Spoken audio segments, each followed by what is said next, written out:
guys, RC Buster back with another video today.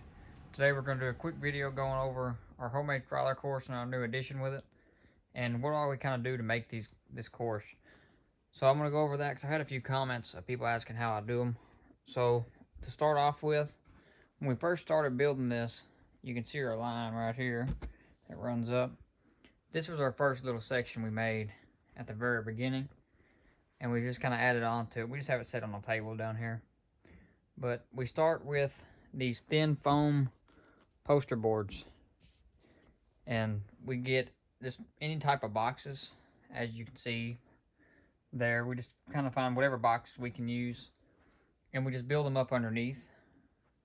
So there's boxes underneath all of this here, and then we take spray insulation or spray foam, and we build it up on top of them, kind of make our own little course. And I tested a little bit along the way.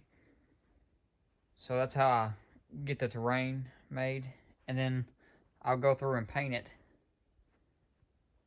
and I'll show you what kind of paints I use and what kind of insulation I've been using. If you want to kind of match the colors to mine, I've used the same paint throughout the entire course. What I've used here is I've used this spray insulation foam. It's about the cheapest one I can find, and then I've used these three paint colors to paint the entire course. But now we're going to go over this new section and kind of talk a little bit more on this compared to the other half. When I built this half, I wanted to make it a little bit more difficult because it seemed a little bit easier on the other half for some of our trucks that they've gotten better.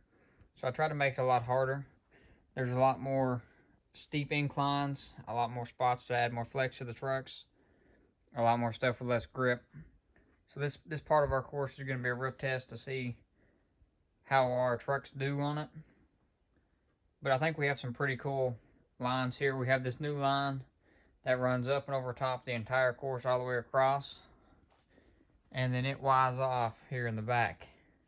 So you have two ways to get up onto there, and it all connects back in somewhere with our first half from where we've added on to it before.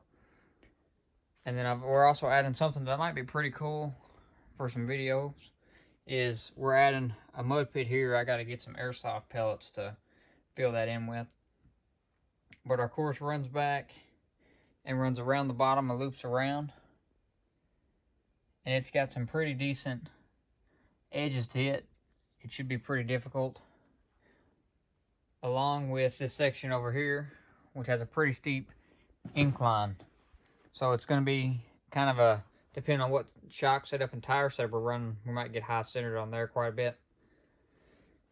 With the whole track loops together, and then there's a pretty much easier and simpler line that runs around the entire course all the way around. Because I wanted to make it where we could loop around this entire track. So hopefully, I'm going to add a little bit more to it as we go. I'm probably going to add some log and some other things into it. But that's kind of an overview on our new half of our track.